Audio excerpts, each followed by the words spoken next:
Waktu saya diminta Natali, ya Natalia apa Natali? Natalia, ada A-nya. Sorry ya Natalia, baru kenal soalnya. Minta tema ini, saya terus ingat, saya ini produktif nggak sih? Terus mengevaluasi diri kan seperti itu.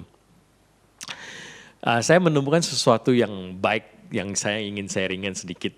Mudah-mudahan ini menjadi berkat bagi kita semua. Hasil evaluasi saya. Baik. Kita baca dulu firman Tuhan yang menjadi landasan, menjadi pembanding pandangan produktif dengan orang dunia ini. Nah ini banyak ayatnya, ada 14 sampai 30 ya. Jadi ada 17 ayat ya.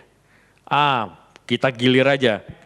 Apa yang kita baca sore ini, kita tahu, kita pasti paling enggak sekali atau sekali membaca, sekali mendengar soal perumpamaan talenta ini. Betul? Ya, perumpamaan talenta ini. Oke, sebelum kita nanti bahas soal talenta, sebenarnya talenta ini bicara pokoknya adalah soal tanggung jawab. Ya, soal tanggung jawab itu nomor satu. Kesetiaan dan ketaatan itu intinya. Baik, kita lihat dulu hidup yang produktif itu definisinya apa sih? Nah, apa itu produktif? Kalau kita lihat di Kamus Bahasa Indonesia, itu artinya bersifat atau mampu menghasilkan atau memberikan sesuatu yang bermanfaat. Itulah produktif. Lebih kepada prinsip ekonomi, dijelaskan di sana lebih lanjut adalah bekerja sedikit menghasilkan banyak, ya. Bekerja minim, tidak harus keluar tenaga banyak, tetapi cuannya gede gitu loh. Jadi prinsip ekonominya di situ, keluar sedikit, hasilnya banyak, itu prinsipnya. Kalau di dalam kita lihat yang tersirat di dalam pemahaman KBBI, produktif itu. Jadi misalnya saya bekerja, saya memberikan hasil. Si A bekerja juga memberikan hasil. Tetapi saya bekerja 2 jam menghasilkan 10 keranjang buah apel. Si B tadi mengerjakan 3 jam baru dapat 5 keranjang. Jadi lebih produktifan yang mana? Ya saya lebih produktif. Ya seperti itu. Waktu yang dipakai, tenaga yang dikeluarkan, berbanding sangat terbalik ya. Sedikit sekali dibandingkan dengan yang dihasilkan sangat besar. Sebaliknya yang tidak produktif itu, tenaga, waktu yang dikorbankan tidak sebanding dengan yang dihasilkan. Nah, itu kira-kira seperti itu. Oke. Nah, kita sekarang, saya mau mengajak kita pikirkan, kita mesti menentukan satu definisi, terminologi yang kita mau pakai. Kita mau pakai orang dunia atau mau pakai apa kata Alkitab.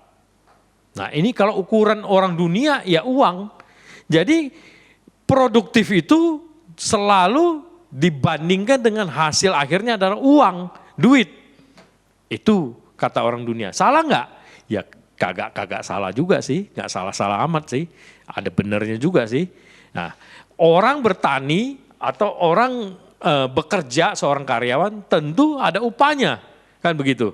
Tentu ada hasil, upah akhirnya ya ada uang, kan seperti itu. Nah, tetapi Alkitab menyorotnya lebih dalam dan lebih lebar. Ya, Alkitab mengatakan bekerja itu adalah mandat budaya, ya. Bekerja adalah mandat budaya dan Tuhan adalah patron kita untuk menjadi produktif di dalam bekerja. Seperti itu. Jadi lebih luas lagi. Di dalam mandat budaya kita tidak hanya diukur dari segi uang. Goalnya nggak hanya uang. Tetapi apa proses akhir goalnya adalah apa yang menjadi yang Tuhan kita percayakan, ya tadi talenta tadi. Apa yang Tuhan percayakan kepada kita, itu yang harus berhasil. Kita taati dan kita memberikan hasil. Tidak selalu uang yang diukur, itu ya. Nah, Perumpamaan soal talenta, seringkali orang melihatnya sebenarnya lebih dari itu. Ada harta, bakat, waktu. Itu kita bisa mengimplementasikan dalam hidup kita kira-kira seperti itu. Uang jelas ya, harta, benda itu jelas. Karena memang perumpamaan itu Tuhan bicara soal uang. Uang yang terakhir yang kita lihat, kamu tidak menghasilkan uang, hambaku yang jahat. Harusnya kau kasihkan uang itu kepada yang produktif ya, yang menghasilkan supaya dia melipatkan uang. Ya kau taruhlah di bank ya. Kalau kamu udah tahu, kamu malas, kamu nggak mau ngerjakan ini, kamu nggak mau bertanggung jawab dari awal, kamu nggak usah terima, biar aku serahkan sama orang lain supaya dia menaruhnya di bank minimal supaya uangku tuh berlipat, kan begitu. Itu bicara kalau soal harta ya. Nah, soal bakat ya, bisa kita melihat itu perumpamaan itu sebagai suatu bakat, talenta, kemampuan main musik Kenan misalnya ya.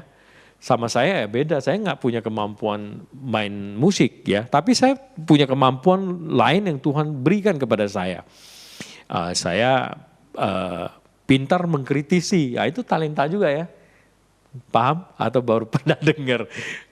Om Heri ini suka kritik ya, nah, itu juga bagian daripada talenta kan sebetulnya. Apalagi mungkin saya punya satu, tetapi Kenan punya banyak. Multi talenta kan begitu kan. Nah kembali lagi apa yang dikatakan tadi yang kita baca di ayat 15. Ayat 15 coba perhatikan. Tuhan memberikan bukan kepada seseorang yang tidak mampu menjalankan. Tetapi Tuhan memberikan kesanggupan kepada setiap orang yang berbeda-beda. Kenan, Fania misalnya Tuhan berikan 3. Karena memang kemampuannya 3. Ya, George dikasih kemampuan 1. Ya memang kemampuannya 1, jadi tidak bisa protes. Aku tidak punya kesanggupan, aku tidak punya kemampuan. Seperti kita perhatikan hamba yang ketiga tadi, yang cuma terima 1 talenta. Tuhan tahu kok, Tuhan masa nggak tahu kemampuan kamu apa sih? Ya tahu, tapi kenapa nggak mau menjalankan? Itulah tidak punya tanggung jawab, itulah mungkin kemalasan dan lain sebagainya. Nah, waktu, ya semua orang kita diberikan waktu yang sama, 24 jam ya. Bagaimana kita memanage waktu ya? Kita nggak bisa mengatur kalau waktu itu boleh tambah 1 menit, tambah 10 menit. Nggak bisa, kita cuma bisa memanage-nya, kita nggak bisa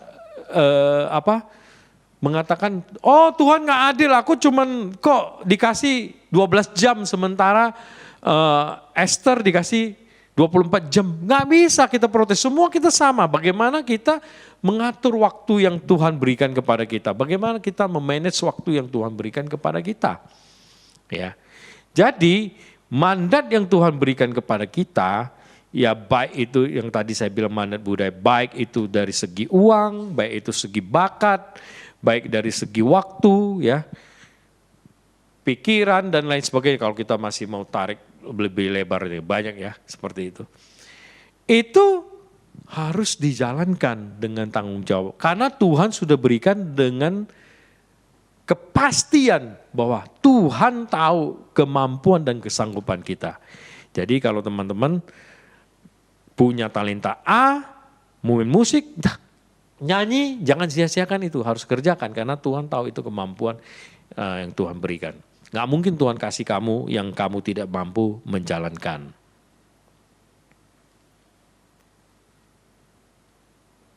Nah ini tadi saya katakan patron Allah. Jadi kita diberikan mandat budaya oleh Tuhan untuk bekerja, untuk mengembangkan talenta yang Tuhan percayakan kepada kita. Bukan buta, Tuhan sudah kasih patron. Tuhan kita adalah Tuhan yang bekerja. Tuhan kita adalah Tuhan yang produktif. Ya, kita lihat bagaimana awal mula Tuhan menciptakan. Ya, 1 sampai 6 hari Tuhan bekerja, dikatakan semua baik dikerjakan. Dan pada hari ke-7 Tuhan beristirahat. Ya, Tuhan di dalam Kejadian 2 ayat 22 ya, 2 ayat 2. Bisa tolong bacakan satu orang. Salah tulis nggak saya itu? 2 ayat 2 atau 2 ayat 22 ya? Tuhan berhenti pada hari ke-7. Ayat 2, ketika pada hari ke-7 telah menyelesaikan pekerjaan yang dibuatnya itu, berhentilah ia pada hari ke-7 dari segala pekerjaan yang telah dibuatnya. Iya, pasal 2 ayat 2 ya. Tuhan berhenti bukan artinya Tuhan tidak bekerja, tetapi Tuhan terus memperhatikan, mengatur, memelihara setiap apa yang diciptakan selama 6 hari itu. Ya, Tuhan bekerja terus sampai sekarang. Ya, bahkan Tuhan bekerja datang sebagai Kristus tebus dosa manusia. Dan Tuhan pergi naik ke surga, Tuhan mengutus Roh Kudus terus bekerja sampai saat ini. Dia bekerja terus menerus. Yohanes 5 ayat 17 ya dikatakan Tuhan menopang dan memelihara ciptaannya. Ya, Tuhan menopang dan memelihara. Ibrani 1 ayat 3 juga dikatakan demikian. Jadi artinya Tuhan beristirahat bukan artinya Tuhan tidak bekerja. Cuma 6 hari tok Tuhan bekerja. Tidak. Di sini kita perhatikan contoh patron Tuhan kepada manusia. Oleh sebab itu Tuhan menunjukkan bahwa memang Tuhan memberikan sesuai dengan kemampuan masing-masing mandat budaya itu. Ya, menjaga lingkungan, memelihara hewan, ya, dan lain sebagainya. Itu yang Tuhan percayakan kepada manusia. Tuhan memberikan satu contoh, bukan hanya memberi perintah, tetapi memberikan contoh kepada manusia. Ya, inilah produktivitas itu, inilah alamu yang bekerja itu, yang produktif.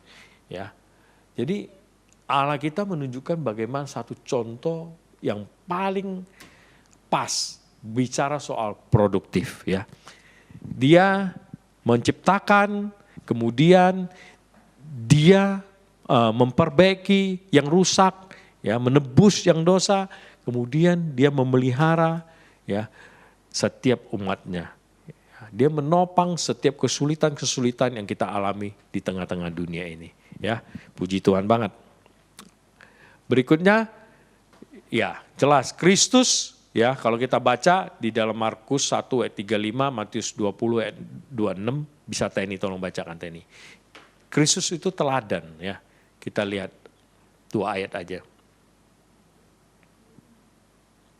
Matius dulu boleh, Markus dulu boleh. Matius 20 ayat 26. Markus 1 ayat 35.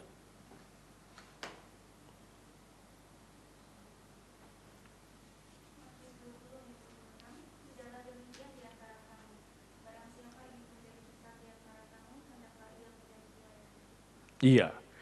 Ya. Jadi jelas Tuhan menunjukkan bahwa kasih sebuah contoh kepada kita bahwa Tuhan itu terus bekerja, Tuhan Yesus bekerja melayani, ya, selama 3,5 tahun. Bahkan kalau kita perhatikan, Dia melayani Tuhan sebagai seorang hamba.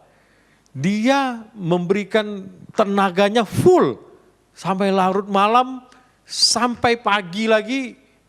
Kalau ukuran kita mungkin kita nggak cukup 6 jam tidur, ya, bangun pagi-pagi, dia pergi berdoa.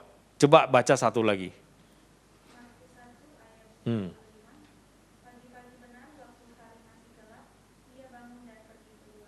Iya. Itu contoh Tuhan Yesus. Hampir dikatakan setiap waktu itu dia isi dengan sesuatu yang memberkati orang lain. Sesuatu yang bermanfaat bagi orang lain. Di sini kita bisa sedikit coba membandingkan bagaimana dengan awal tadi saya katakan orang dunia kalau melihat produktif itu sebisanya kerja sedikit, terus hasilnya banyak, udah nyantai-nyantai. Ada di situ banyak waktu yang tidak di-manage dengan baik. Ada waktu yang banyak terbuang. Padahal kalau dia kerja lagi, banyak hasilnya, kan begitu. Nah ini beda, ya. Jadi tidak stop, puas, kerja nyantai, dapat uang banyak, cuannya banyak, udah selesai. Tetapi di dalam 24 jam itu masih ada waktu yang kita kerjakan segala sesuatu. Bukan artinya, sekali lagi kalau pandangan dunia dia katakan, wah ini masih ada waktu gue kerja lagi supaya gue dapat lagi lebih banyak cuan, lebih banyak lagi uang yang saya dapatkan. Bukan itu, tetapi kembali lagi panggilan Tuhan di dalam mandat budaya itu tidak hanya sebatas di uang harta saja. Tetapi di bakatmu melayani, ya tadi di waktumu menolong orang lain, di waktumu mengerjakan hal-hal lain selain untuk menghasilkan uang. Buat gereja, pelayanan, dan lain sebagainya. Oke.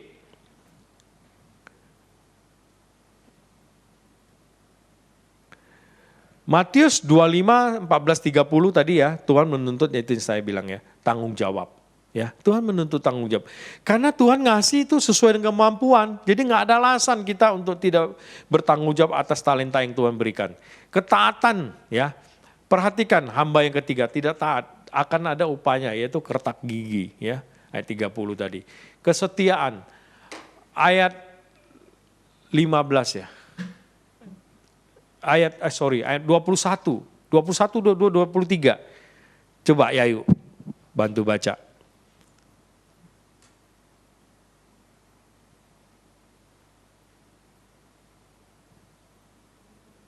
Ya, yang cepat aja. Ayat 21 mulai deh, nggak apa-apa.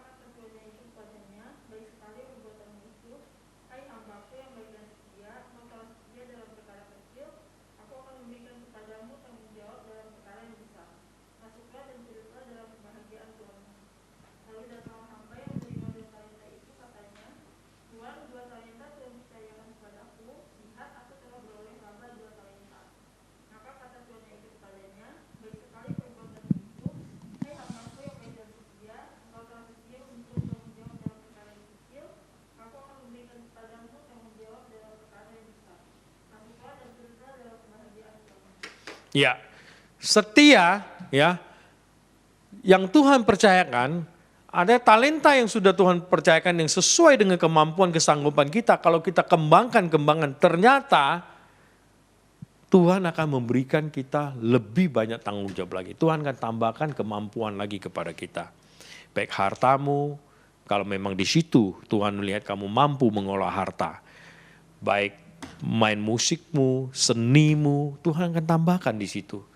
Ya, apalagi talentamu untuk memimpin, Tuhan akan tambahkan perkara-perkara yang lebih besar lagi.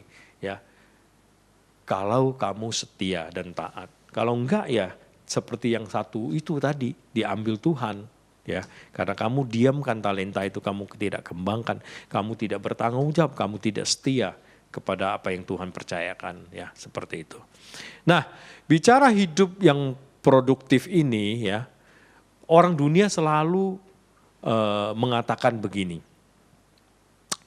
sibuk itu belum tentu produktif. Ya betul, ya sibuk itu belum tentu produktif. Kadang-kadang bagaimana orang melihat, wah dia hebat banget, dia sibuk banget, pontang-panting ya. Tapi kenapa sibuk itu tidak produktif? Menurut Anda gimana? Teman-teman semua. Hah, gimana? Melihatnya dari mana? Sibuk kan dia, tapi dibilang dia sibuk aja tapi gak produktif. Gimana lihatnya? Hasil akhir. Orang dunia cuma lihatnya uang kan? Nah, tetapi kita sebagai anak-anak Tuhan nggak lihatnya cuma dari uang, ya. Kita dari buahnya, ya. Dikatakan selalu Alkitab buahnya, hasil akhirnya. Dari outputnya apa? Dari kesibukannya itu, dari pontang-panting itu. Kalau buahnya banyak sebanding dengan kesibukannya, ya itu produktif. Ya, tidak harus selalu uang ya, ingat ya. Jangan terjebak selalu uang, itu hanya pikiran orang dunia ya. Karena orang dunia hanya satu, uang. Sampai dibela-belan tusuk-tusukan juga gak apa-apa, bunuh-bunuhan. Karena uang kan gitu kan. Nah ini dia. Kalau sibuk hasil buahnya gak ada, cuma capek aja, tulangnya sakit semua. Ya, banyak sakit-sakit, rontok badannya semua, pegel-pegel. Gak ada dapat hasil. Tapi kalau produktif buahnya manis. Buah itu macam-macam tadi saya katakan. Tidak hanya uang, harta benda, oke, betul kita terima bukan kita tolak ya. Tidak terima itu. Tapi tidak hanya sebatas uang, tidak harta benda. Karena harta benda pun dari Tuhan. Ya, Amsal, pengkhotbah apa Amsal, saya lupa. Lagi tidur, Tuhan kasih rezeki. Itu, ya. Jadi apa maksudnya itu? Semua itu dari Tuhan, ya. Tuhan mau beri yang mana kepada kita talenta itu? Apa uang, ya? Kalau uang, ya mari berproduktif di uang. Bekerja menghasilkan uang untuk menjadi berkat bagi orang banyak. Ya, kita diberkati dengan uang kita memberkati orang, Tuhan dimuliakan, kan begitu. Ya. Kalau talenta kita memang melayani di bidang musik, ya kembangkan itu supaya kita bisa memimpin banyak orang di gereja, bahkan konser dan lain sebagainya yang besar skalanya, memberkati banyak orang, membawa jiwa kepada Tuhan. Ya, jadi bukan hanya semata-mata kita diberkati untuk diri kita, tetapi kita diberkati apapun kemampuan yang Tuhan berikan kepada kita, talenta kita, harta benda, ya, menyanyi, main musik, memimpin, ya, dan lain sebagainya, itu boleh memberkati orang sehingga nama Tuhan dimuliakan. Itu ya ukuran kita produktif ya teman-teman.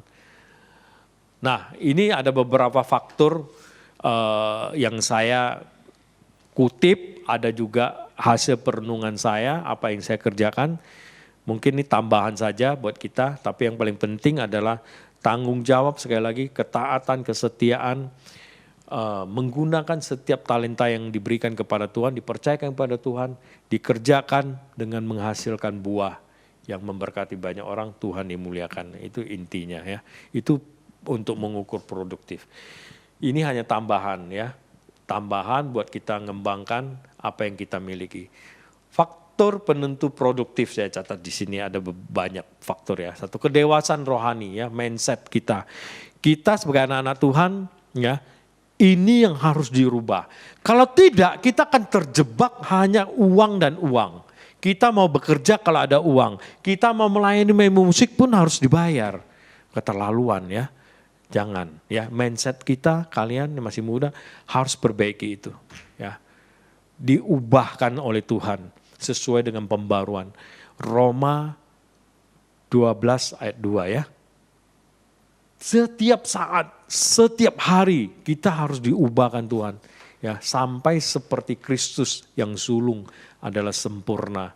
Ya, kedewasaan, cara kita memandang sebuah pekerjaan. Pekerjaan itu bukan hanya kita lihat uang, tetapi Tuhan bilang apa di dalam Kolose 3 ayat 23. Ya, kerjakanlah segala sesuatu seperti untuk Tuhan, bukan untuk manusia. Seperti itu. Itu menunjukkan kalau kita punya mindset seperti itu, maka kita akan bisa memanage setiap waktu, setiap apa yang Tuhan percayakan kepada kita dengan maksimal, tidak menyia-nyiakan. Itu akan ada produktif di sana. Pengetahuan, ilmu, ya terus kembangkan, tambahkan ya. Ilmu apa saja, termasuk manajemen ya, termasuk keterampilan yang berhubungan dengan talentamu ya, main musik ya, baca literatur dan sebagainya macam, cari tahu ya pemain musik dunia, tokoh-tokoh musik yang hebat, yang menginspirasi, itu boleh dibaca semua ya, itu ya seperti itu. Bahkan sampai cerita fiktif pun, fiksi adik-adik itu perlu kita baca. Kalian harus senang membaca, dan Tuhan bisa pakai fiksi sekalipun, ya. Dan yang tidak, yang apa? Yang tidak benar ya ditolak, yang baik yang diambil, seperti itu, ya. Skill ya, keterampilan tadi ya jelas sekali ya. Kalau kita memiliki keterampilan lebih dengan orang yang tidak punya keterampilan, saya punya keterampilan untuk memperbaiki elektronik, mic misalnya. Dibandingkan sama George yang tidak punya kemampuan begini. Tapi dia sekolah, saya sekolah juga. Kalah dia sama saya, pasti. Ya. Pasti kalah karena dia nggak punya bakat itu. Ya, seperti itu. Kayak golok ya. Golok ada sisi tajam dan sisi yang tidak tajam. Betul nggak? Halo? Yang atas kan nggak tajam, bawah kan tajam kan? Yang bawah udah ditempa dulu sama pandai besi. Diasah sedikit aja, wih, kertas aja disobek bisa. Ya kan? Tapi yang atas belum pernah ditempa sama pandai besi. Kamu asahnya setengah mati loh. Baru bisa tajam. Bisa tajam, bisa. Tapi kalah tajam dengan yang sudah ditempa sebelumnya. Betul? Nah itu ya. Jadi kemampuan, skill itu harus. Pengalaman. Pengalaman itu benar sekali menjadi guru yang baik bagi setiap kita. Pengalaman orang kita bisa timbang, nggak harus kita mengalami. Misalnya saya kasih sebuah contoh. Dulu katakanlah siapa ini kan pakai toko lama lah, toko yang sekarang lagi ngetop anak muda sekarang. Siapa ya contohnya? Yang bekerja keras, susah payah, akhirnya dia berhasil. Katakan siapa? Siapa, Cang? Jack Ma, boleh deh, ya deh Jack Ma. Meskipun bukan toko kita, toko luar sana. Jack Ma, dia pasti setengah mati jungkir balik. Dia mengalami kepahitan kalau kalian baca pengalaman hidupnya, ya kan? Tetapi kita yang masih muda nggak perlu harus sama seperti dia. Cukup baca biografinya dia, ya. Cukup baca bukunya dia dalam waktu setengah jam atau 1 jam, 2 jam, kamu udah dapat pengalaman hidup yang dia berpuluh-puluh tahun. Nah itu ya. Jadi harus pintar, smart ya untuk hal-hal seperti itu. Karakter. Nah saya tahu betul waktu SD, SMP bahkan SD ya sudah diajarkan di penabur tuh ya. Anak-anak dibentuk karakter buildingnya kan seperti itu. Ya perlu itu personality ya untuk membangun sebuah jaringan, untuk bergaul dengan yang lain. Kita perlu mempunyai sebuah karakter yang baik ya. Terus harus belajar. Jangan sampai tua. Saya termasuk orang yang baru membangun karakter setelah saya umur 40 tahun kali. Jadi rugi besar ya, dari muda bangunlah ya. Sekarang banyak sekali bisa googling ya, kalian belajar sendiri. Hobi, bakat, talenta ya udah jelas pasti ini menunjang semua. Jangan kamu ambil bidang pekerjaan yang bukan bakatmu, yang bukan talentamu. Yang bisa yang hobi. Seringkali kita terjebak dengan takut nggak dapat kerjaan, nanti nggak bisa hidup. Aduh takut banget kayak orang dunia. Aku nggak dapat kerjaan gimana, jadi kerjaan apa aja deh gue serabut gitu, gue tangkap aja apa aja. Jangan ya, berdoalah ya, siapa tahu Tuhan memang nggak mau kau bekerja di karyawan swasta, tapi manggil kau full time untuk jadi hamba Tuhan. Ya bergumul untuk itu ya, belajar bergumul, taat sama Tuhan, panggilan Tuhan ya, seperti itu. Ada lagi banyak nih ya, waktunya tinggal 5 menit, cepat-cepat aja. Skala prioritas, waduh penting banget ya. Kalau kamu enggak biasa mencatat segala sesuatu di kepala, kertas kecil, catat hari ini gue mau kerjakan apa, ada goalnya apa, catat jam segini ini, jam segini ini, jam segini ini. Dicatat berurut sesuai dengan prioritas. Di meja kerja saya itu banyak banget kertas-kertas gini ya. Kadang-kadang saya nggak bisa ingat semua, waduh nanti sampai, waduh hari ini gue lupa, lost nih satu gue nggak kerjain. Nah itu, catat aja nggak apa-apa. Sampai kamu melatih diri lama-lama ingat, oh hari ini gue kerja ini, baru kerjain ini. Ya seperti itu. Ya planning udah pasti, planning dan evaluasi. Planning kita ya ada kuantitatif, kualitatif ya. Kita harus bikin kuantitatifnya berapa jumlah, dan tetapi penghasilan yang kita dapatkan juga sesuai dengan kualitas ya. Ini target kuantitatif dan kuantitas dan kuantiti ya. Kualitas dan kuantitas kalian baca banyak sekali buku-bukunya. Disiplin, ini yang paling penting ya. Ini nggak bisa kamu baca. Kamu baca, oke, benar motivasi. Besok-besok hilang lagi. Kamu nggak ada motivatornya. Kamu harus bisa menjadi gaya hidupmu, disiplin itu. Harus bisa menuntut dirimu. Ya, waktu saya muda saya dengar pengkhotbah bilang gini, laki-laki itu dikasih bahu lebih lebar ya di sini. Terutama laki-laki, bukan perempuan tidak. tidak harus menjalankan disiplin ini. Bahu yang lebar ini untuk menanggung beban yang berat. Beban yang berat ini harus kamu pikul. Harus, tidak ada kata tidak, harus kamu pikul. Tetapi alangkah indahnya apabila kamu memikulnya dengan sukacita. Karena beban itu jadi ringan. Itulah disiplin. Kamu mendorong dirimu sungguh-sungguh mau mengerjakannya. Senang mengerjakannya. Itu kebahagiaan ya. Itu enggak jadi beban akhirnya, seperti itu. Gaya hidup disiplin ya, kalau bagi saya sekarang gaya hidup disiplin sudah termasuk makan, mungkin adik-adik belum lah ya. Gaya hidup yang lain, disiplin bangun pagi ya, tidur atur waktu yang pas. Ya berapa jam? 6 jam, oke 6 jam, tapi latih dirimu dengan pola tidur yang benar. Ya jangan sebentar jam 12, jangan sebentar jam 9, saya bisa ngajarin tapi saya tidurnya malam terus. Saya orang yang suka dunia malam ya adik-adik, saya suka dunia malam, jadi kalau malam itu saya ada aja saya kerjakan, bukan tidak saya kerjakan, ada yang saya kerjakan.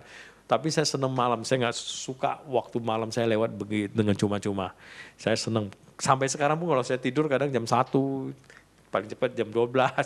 Kalau udah capek banget kadang sambil baca, ketiduran ya, puji Tuhan tidurnya cepat itu namanya. Nah ini kebiasaan kita. Titit, begitu masuk kita lagi kerja nih, kita iseng nih buka. Begitu baca, nyangkut yang lain lagi, baca lagi, kasihnya baca, lupa kerjaan yang utama. Ini hati-hati ya, jangan hindari ya, distraction itu hindari. Itu sangat artinya paling buruk gitu ya, itu akan banyak menyita waktu.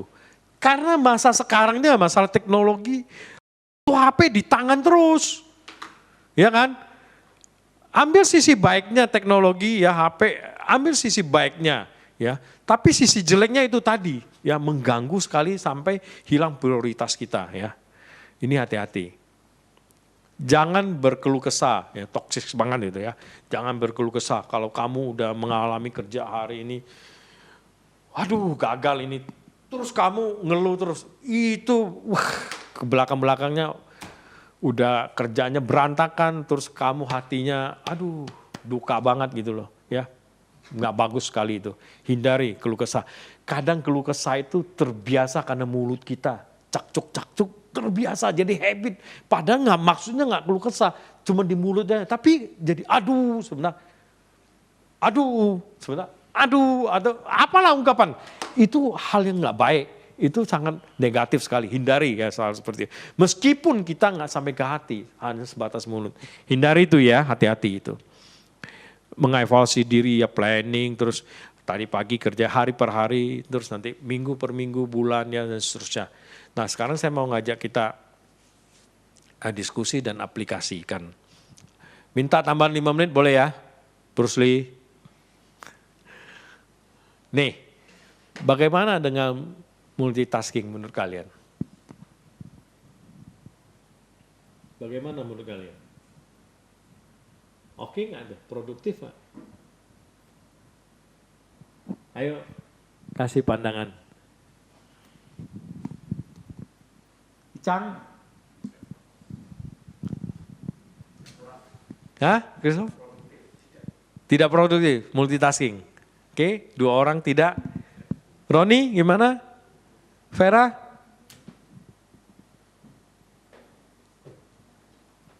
Esther? Sarah? Bagus nggak multitasking itu, bagus nggak? Teman kalian tadi bilang nggak produktif. Fania mau jawab Kenan? Karena aku bukan orang yang multitasking, jadi Gak produktif. Tuh jawabannya paling tepat itu, betul. Setuju nggak? Kenan? Tuh, saya juga setuju. Jadi di luar banyak orang bilang multitasking itu tidak produktif, nggak baik. Salah, tidak ya. Saya belajar, sekali lagi saya belajar di gereja waktu muda, satu waktu mengerjakan 2-3 pekerjaan.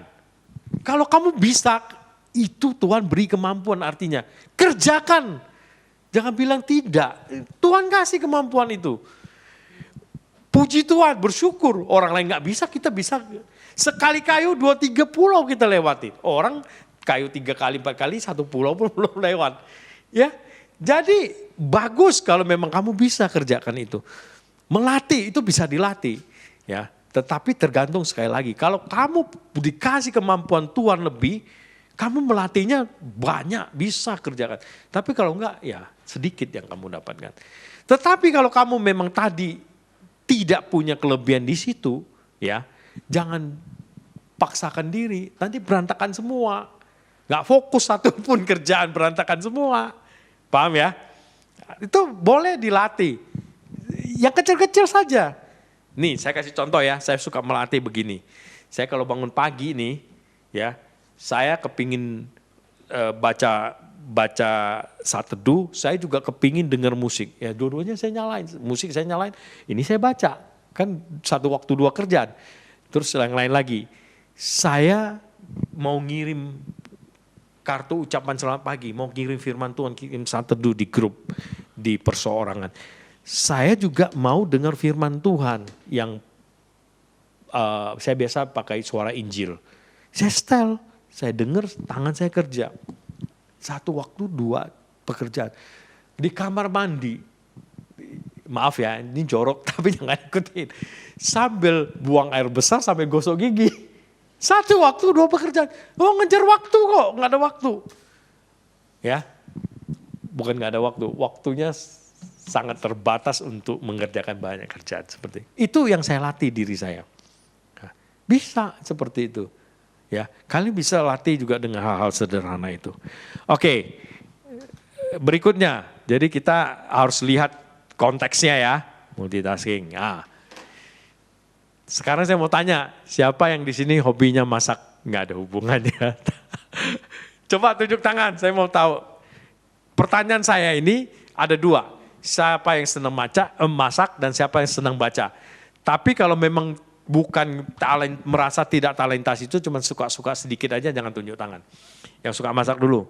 Yang benar-benar suka masak. Teni. Siapa lagi? Cuman Teni. Oke. Belakang? Kagak ada. Oke. Hobi baca. Bruce Lee, George. Siapa lagi? Ada? Teni juga? Yayu. Teni juga? Oke. Woi, banyak. Afu. Yang lain? Kagak ada. Wah, baik. Saya usul Fania. Nanti bikin kelompok masak, cuman baru 1 orang. Cari lagi yang lain. Baca ya. Kelompok baca lumayan tuh. Bisa tuh sambil ngopi ya. Sambil ngopi baca nanti sharing ya. Wah, banyak sekali yang kalian mau dapatkan daripada waktu kebuang ya. Itu produktif tuh ya. Baca, nanti sharing apa yang didapatkan, saling mengisi. Masak juga, ya, kerjakan yang hobi masak anak-anak muda. Nanti bagi-bagi, pas GPPB kan, bisa bagi-bagi masakannya. Oke, produktif. Setiap waktu yang Tuhan berikan, pakailah dengan baik. Ya, kalau kita bisa cepat mengerjakan, hasilnya besar, wah itu luar biasa. Itu puji Tuhan. Berarti banyak waktu kita bisa bekerja banyak hal untuk menghasilkan buah yang manis tadi. Itulah produktif. Kemudian masih ada nggak terakhir nih? Nah, masih ada waktu nggak sih? Ini butuh waktu. Nggak, ini butuh tulis-tulis sebenarnya. Tapi ya tulis di rumah dan evaluasi sendiri ya. Buat list waktu yang terlokasi dalam kegiatan sehari-hari. Ini saya kasih juklaknya. Boleh foto ya. Terus nanti iseng, ya, tuh, iseng ya, nanti isi, terus, ini ada kepotong nih, oh ini dia, oh iya. Nih kesimpulannya, setelah kalian isi semua, itu ya kesimpulannya, apakah Anda peroleh dari hasil analisis di atas? Langkah konkret apa yang akan Anda ambil? Oke.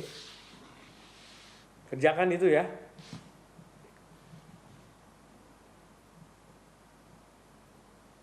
Oke, kita berdoa ya. Ada tanya jawab nggak? Nggak ada lah ya, udah lewat waktunya. Atau ada yang mau tanya, silakan 1 lah. tapi pada jelas semua sih ya. Nggak ada ya?